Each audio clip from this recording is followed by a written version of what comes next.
Hey guys, it's the Raw Wrap Up back again because we actually had a Raw tonight. Doing a cheap way, apologies, but I want to make sure I'm up here so we can check out the Triple H podcast with on WWE Network. Of course, I'm Mike Sorg at Sorgatron on the Twitters here in Pittsburgh, PA, coming to you from my living room. Actually, I'm ready to talk Raw, part of the WrestlingMayhemShow.com. And also with me on the line is Mad Mike from Poughkeepsie, New York.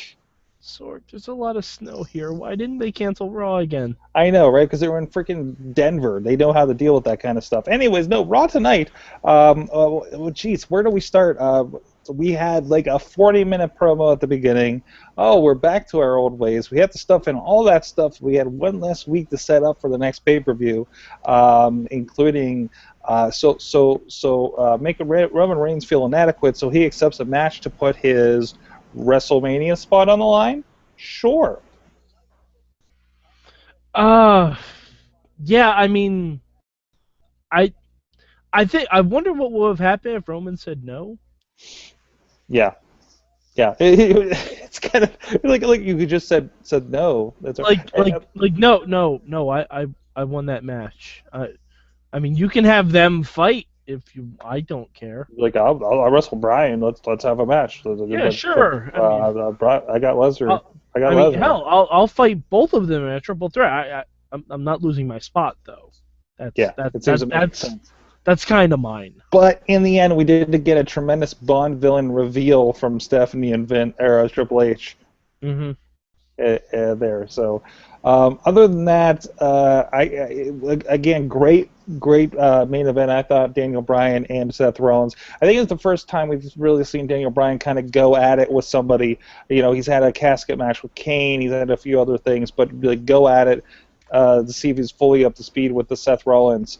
Right now. I mean, this is, like, it still blows my mind. These are the two guys, Mike, you were there with me. My first Ring of Honor show was a four-way with those two, Claudio Castagnoli, now Cesaro, and Nigel McGuinness was the fourth guy in the main event. You know, Yeah. and they're now main eventing Raw right now. It's just insane. I love it. Mm-hmm. There was a lot of good wrestling on this show. There was. Just a lot of good wrestling. Wyatt and Ziggler was pretty big. Mm-hmm. Even Rowan and oh balls, who'd Rowan face? Rusev. Mm-hmm. Even like it was a squash match essentially, but it was still fun. Certainly, and I think we're back to that point after the laws where, like, oh, we're going to have wrestling on the wrestling show, and other than, you know, yeah, we did have a lot of talking at the beginning, but then we have a lot of wrestling. But still, I think the biggest thing, probably not so much after that last main event, but the biggest noise I heard from the crowd all night was the Mizdow thing.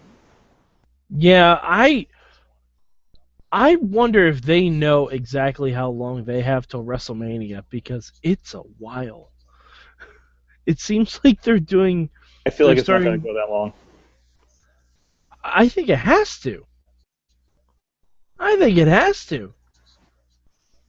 I mean, what do you do? Blow it off at Fastlane and then put them in the Andre the Giant Memorial Battle Royal? I don't think, unfortunately, when you look at lower card matches like this for WrestleMania, it's not given much thought. Look at the kind of BS we've been given the last few years. You know, even the Shield got like a 5-minute match at WrestleMania last year. Well, but I was listening to a podcast with Seth Rollins, or Mhm. Dean Ambrose, or one of them. They got that 5-minute match because Rock, Austin, and Hogan went so overtime.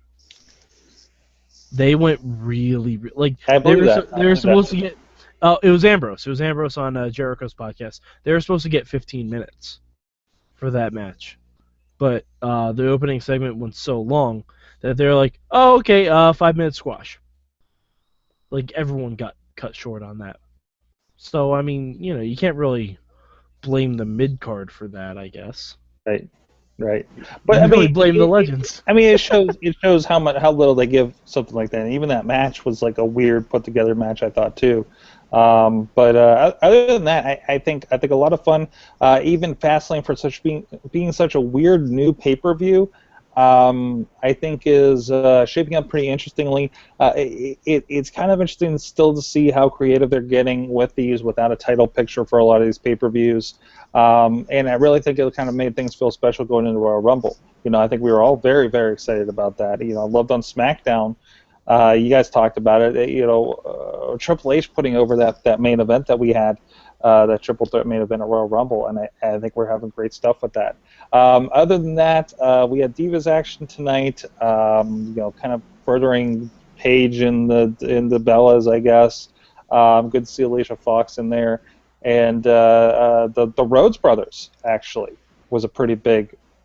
It's not a split, but it's something happening. It's more dissension. Love the Stardust "Don't Call Me Cody" line. Kind of interested to see what they're going to do there. I made the comment on Twitter. I was like, the only way the Stardust thing can get even better is if he gets electrocuted. Well, I think he's going to do something nuts. Like I think it's going to be a full-blown like what I would really love, and I don't know if they'd ever pull this off. I don't know if the parties involved would ever want to do it. If Cody started calling Eden Marlena. Oh, I don't think they touched that. I think it's too out there. Plus, there's like personal history. But I think it'd be funny. It would be. I think it'd be funny. Like if she started coming out in little gold dresses and had like a cigar that blew pixie dust. I mean, come on! That'd be really fun. Right. Well, it looks like my dog's telling me it's time to go. So on that point, please let us know what you thought about Raw. At Mayhem Show on the Twitter. Hashtag wherever you want. Raw. Hashtag Raw, Pro whatever. Wrestling Pickup Lines. We had some good ones tonight, but we'll touch on that as well. Go check that on Twitter as well. And hashtag Boob Satchel. Join us here on Tuesdays at about... What is Nikki wearing? She's like, I must contain all this boobage, and I'm not wrestling, so let's do this thing. Just like wrap this around my body. Let's make this happen.